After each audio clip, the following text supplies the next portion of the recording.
नमस्कार, मैं हूं आपके साथ शगुफ्ता साहिल देव। आप देख रहे हैं जीएनटी स्पेशल। देखिए, जीएनटी स्पेशल में आज बात कश्मीर घाटी पर चढ़े देश रंग की करेंगे। इस वक्त देश आजादी का अमृत महोत्सव मना रहा है और ऐसे में कश्मीर घाटी आज तिरंगे रंग में डूब गई। श्रीनगर के लाल चौक पर तिरंगा शान से लहरा रहा है। ये वही लाल चौक है जिस पर सालों तक आतंक की काली छाया पड़ी रही।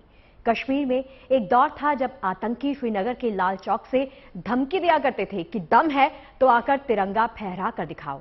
लेकिन आतंकियों की इसी चुनौती से लड़कर लाल चौक पर जब भी तिरंगा फहराया गया तो जरा सोचिए, आज तो कश्मीर हर बंधन से आजाद है जो तिरंगा लहराने के उसके अधिकार के आड़े आता था। शायद यही वजह है कि इस बार घाटी में 15 अगस्त से पहले तिरंगों की रिकॉर्ड बिक्री हुई।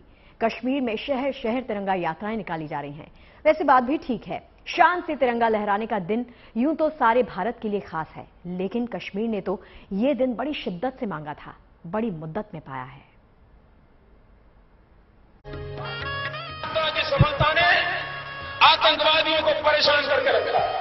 लाल चौक में पोस्टर्स लगाए, दीवारों पर लिखा है, जिसने अपनी मां का दूध पिया था वो श्रीनगर के लाल चौक में आया, आकर के भारत का तिरंगा झंडा फहरा।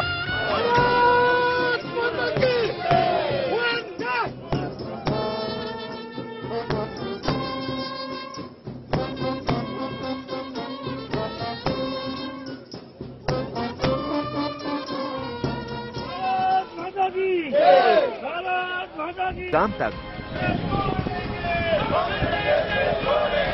अनंतनाग से सोपोर तक, डल झील का आंगन तिरंगे के रंग में रंगा है।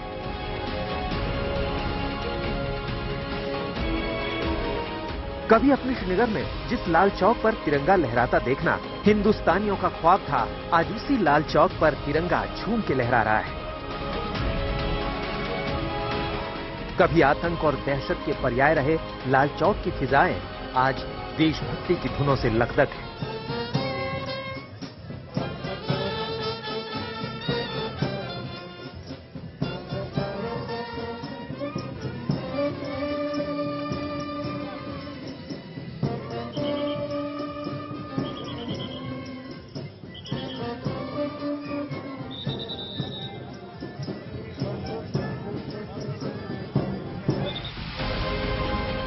दिलों में जोश है और हर तरफ तिरंगे की छटा बिखरी है। आजादी के अमृत महोत्सव का जश्न मनाने के लिए सीआरपीएफ के जवान लाल चौक पर इकट्ठा हुए तो पूरा इलाका भारत के 3 रंगों में रंग गया। लाल चौक पर सीआरपीएफ के बैंड ने सबके दिल में जोश भर दिया।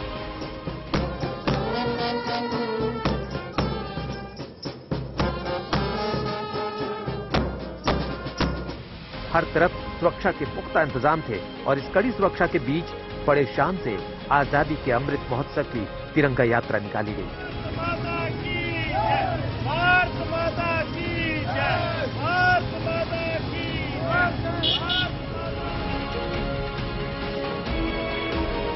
आज सीआरपीएफ की तरफ से श्रीनगर में तिरंगा यात्रा निकाली जा रही है। सफर वही है, लेकिन वो पांचोक से शुरुआत हुई थी। यहां आज सीआरपीएफ की तिरंगा यात्रा की शुरुआत श्रीनगर के दिल कहलाने वाले लाल चौक से हो रही है। लाल चौक का घंटाघर मेरे पीछे है और यहां पर पूरी तरह से इस तिरंगा यात्रा, जो कि देश के अमृत महोत्सव जो मनाया जा रहा है 35 साल की आजादी का, उसी के चलते इस तिरंगा यात्रा का आयोजन हुआ है। आजाद भारत के मस्तक का ताज होकर भी कश्मीर दशकों तक राष्ट्रीय राजनीति के मानचित्र पर आतंकवाद का पर्याय बना रहा।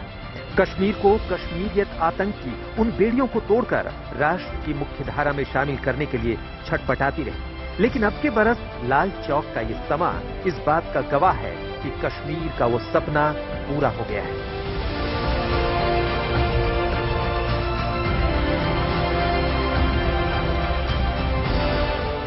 लेकिन लाल चौक के लिए तो ये मौका और भी खास है। शेख अब्दुल्ला ने लाल चौक से ही आजादी के बाद कश्मीर के भारत के साथ रहने का ऐलान किया था। 1948 में जब भारत ने कश्मीर पर पाकिस्तान के कब्जे की कोशिशों को नाकाम किया था, तो श्रीनगर के इसी लाल चौक पर देश के पहले प्रधानमंत्री जवाहरलाल नेहरू ने तिरंगा फहराया था। लेकिन 90 का दशक आते आते समूचे कश्मीर में धधकी आतंक की आग ने लाल चौक के रंग को भी मैला कर दिया। आज शान से खड़ा भारत का ये लाल चौक 90 के दशक में देशद्रोही और अलगाववादी भावनाओं का प्रतीक बन गया था। उस दौर में यहां तिरंगा फहराने की हिम्मत करने वालों को आतंकियों की ओर से हत्या की धमकी दी जाती थी। अपने ही देश में अपना राष्ट्रीय ध्वज फहराने की उस चुनौती ने हर भारतीय के सीने में आतंकियों के प्रति एक ऐसा ज्वार खड़ा कर दिया जिसकी पूर्णाहुति 26 जनवरी 1992 को श्रीनगर के इसी लाल चौक में हुई। की सफलता ने आतंकवादियों को परेशान करके रखा है। लाल चौक में पोस्टर्स लगाए, दीवारों पर लिखा है, जिसने अपनी मां का दूध पिया हो वो श्रीनगर के लाल चौक में आए, आकर के भारत का तिरंगा झंडा फहराएं, और अगर वो जिंदा वापस जाएगा तो आतंकवादी उसे इनाम देंगे। आतंकवादी काम खोल करके समझे 26 जनवरी को आतंकियों की धमकी को धता बताकर नरेंद्र मोदी और मुरली मनोहर जोशी के नेतृत्व में लाल चौक पर तिरंगा फहरा दिया गया। इसके लिए दिसंबर 1991 में कन्याकुमारी से एकता यात्रा की शुरुआत की गई, जो कई राज्यों से होते हुए कश्मीर पहुंची थी। उस दिन तो लाल चौक पर तिरंगा फहरा दिया गया, लेकिन उसके बाद फिर बरसों तक लाल चौक पर यह मंजर दोबारा दिखाई नहीं दिया।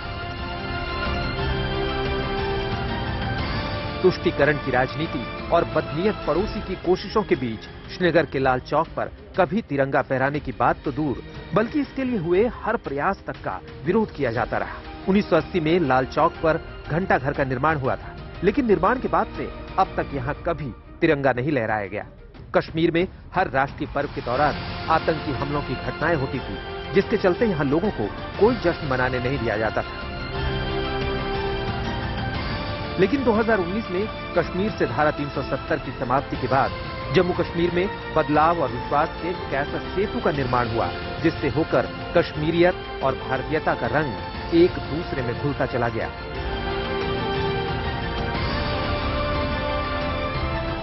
कश्मीर में धारा 370 खत्म होने के बाद पहली बार 26 जनवरी 2022 को 73वां गणतंत्र दिवस के मौके पर लाल चौक में तिरंगा फहराया गया।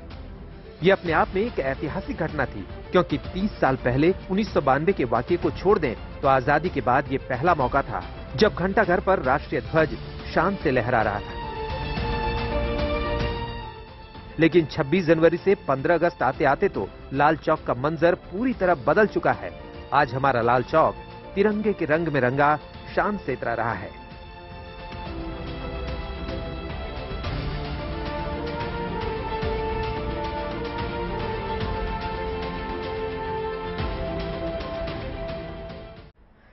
दरअसल देखिए, कश्मीर में आर्टिकल 370 लगाए जाने की मुखालफत इसके लागू होने के बाद से ही शुरू हो गई थी।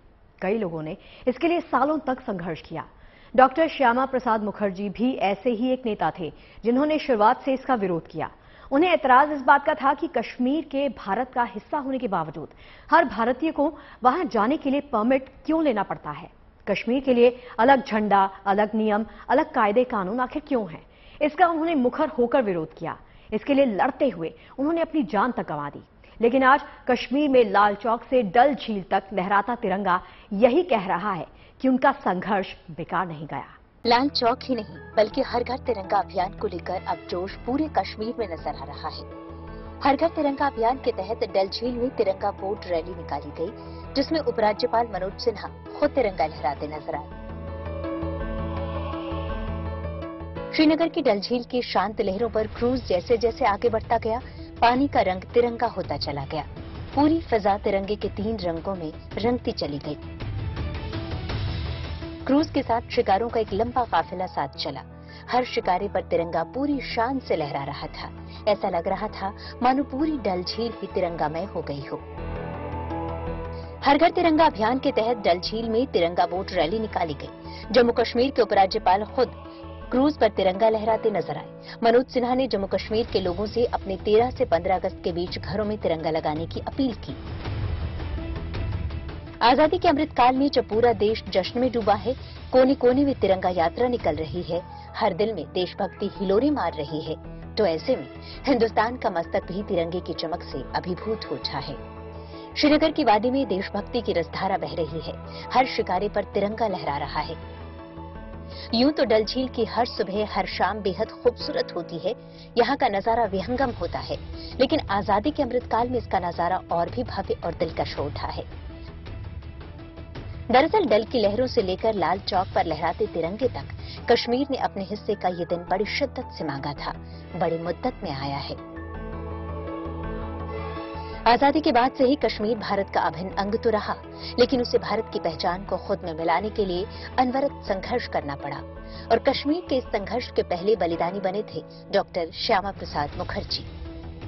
महाराजा हरि सिंह के जम्मू कश्मीर के भारत में विलय के बावजूद नेहरू और शेख अब्दुल्ला के समझौते के तहत अनुच्छेद 370 पूर्ण विलय में बाधा बन गया था। यहाँ तक कि राज्य में प्रवेश के लिए भी परमिट लेना पड़ता था। डॉक्टर श्यामा प्रसाद मुखर्जी धारा 370 के उस प्रावधान के सख्त खिलाफ थे, जिसके तहत भारत सरकार से परमिट लिए बगैर कोई भी भारतीय जम्मू कश्मीर की सीमा में प्रवेश नहीं कर सकता था। दरअसल डॉक्टर श्यामा प्रसाद मुखर्जी चाहते थे कि देश के इस हिस्से में जाने के लिए किसी की इजाजत की जरूरत न पड़े। नेहरू की नीतियों के विरोध के दौरान मुखर्जी कश्मीर जाकर अपनी बात कहना चाहते थे। इसके लिए 8 मई 1953 को सुबह 6:30 बजे दिल्ली रेलवे स्टेशन से अपने समर्थकों के साथ एक पैसेंजर ट्रेन में सवार होकर डॉक्टर मुखर्जी पंजाब के रास्ते जम्मू के लिए निकले थे।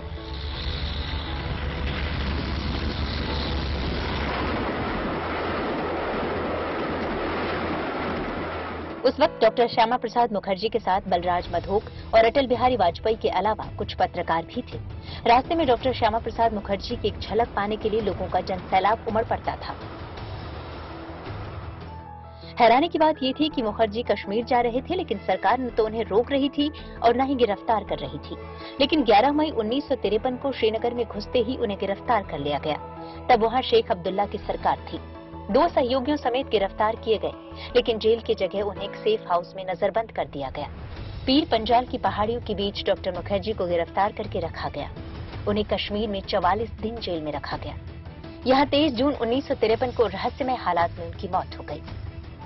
आखिरकार डॉक्टर श्यामा प्रसाद मुखर्जी की मौत के लगभग 7 दशक बाद उनके संघर्ष को जीत मिली और कश्मीर धारा 370 से आजाद हुआ।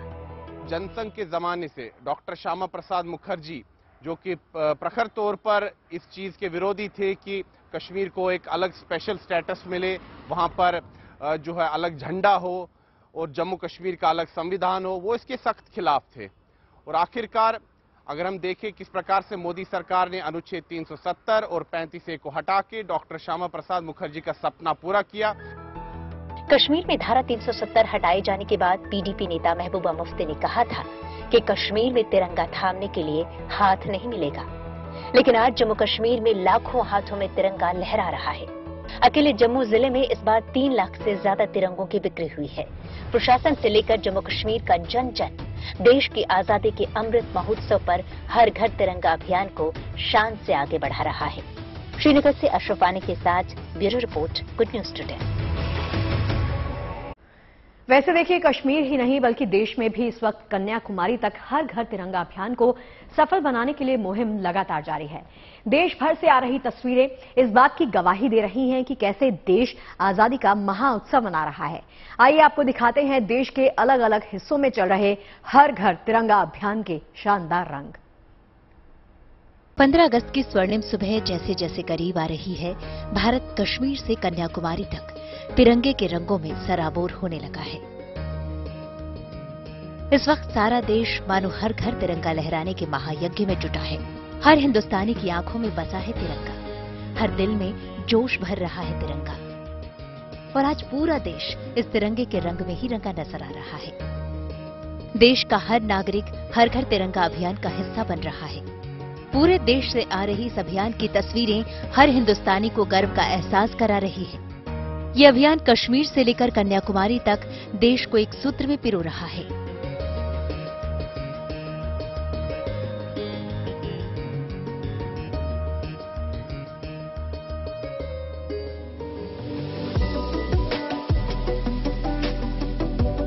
ये तस्वीरें कर्नाटक के कलबुर्गी से आई हैं, जहां किले को 3 रंगों की रोशनी से सजाया गया है। केसरिया, सफेद और हरे रंग में नहाए इस किले की खूबसूरती रात के अंधेरे में और भी निखर उठी है। 3 रंगों में रंगी किले की दीवारें जगमगा उठी हैं, तो वहीं किले का अंदरूनी भाग भी तिरंगे के रंगों से सराबोर है। तमिलनाडु के कोयम्बटूर में विक्टोरिया टाउन हॉल पर भी देशभक्ति का रंग चढ़ा है।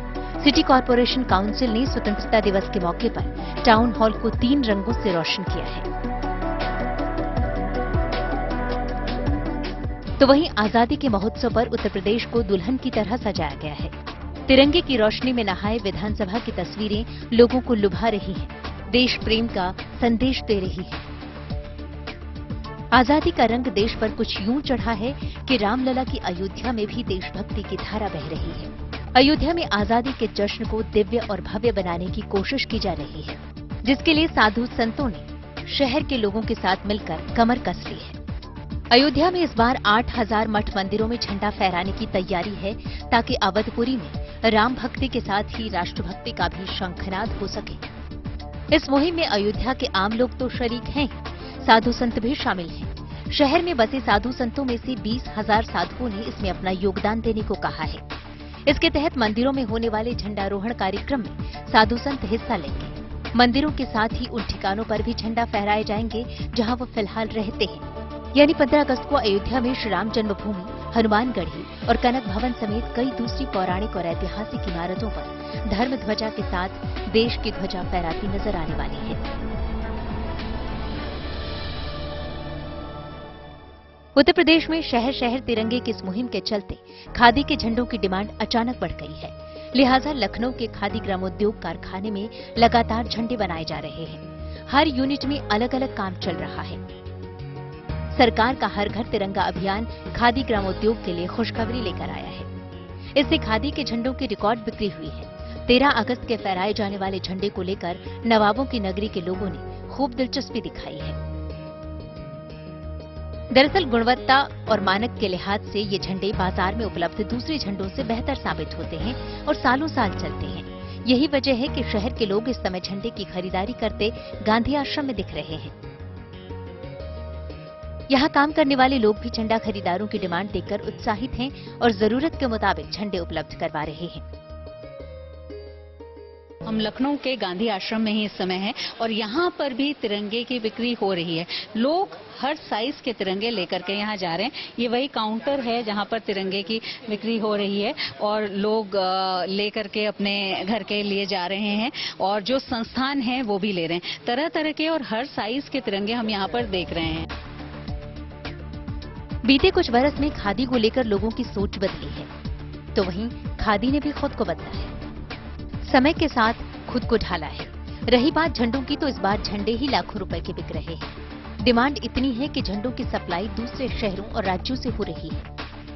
कम से कम 20 लाख की बिक्री बढ़ी है झंडे की इस समय। पर डे बिक्री हो रही है? पर डे रोजाना झंडे की इस समय खादी में।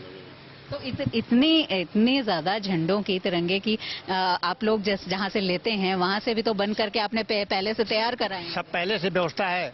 बाराबंकी से गांधी आश्रम से आ रहा है, अम्बेडकर नगर अकबरपुर से आ रहा है। कल भी झंडा आया, आज फिर बम्बई से भी झंडा बाईप्लेन आ रहा हमारा। कल भी आया था, अकबरपुर से आया था और बम्बई से आया। 75 झंडे ये वाले 4x6 के आए हैं। गांधी आश्रम में तैयार हो रहे ये झंडे हर घर तिरंगा अभियान को और ज्यादा असरदार बनाने में अहम भूमिका निभाएंगे। देश के हर जिले, हर ब्लॉक, हर घर तक पहुंचकर ये तिरंगे आजादी का अमृत महोत्सव में देशभक्ति के भव्य रंग भरेंगे, जिसकी शुरुआत देश भर में हो चुकी है। लखनऊ से समर्थ श्रीवास्तव और शिल्पी सेन के साथ bureau report, good news today.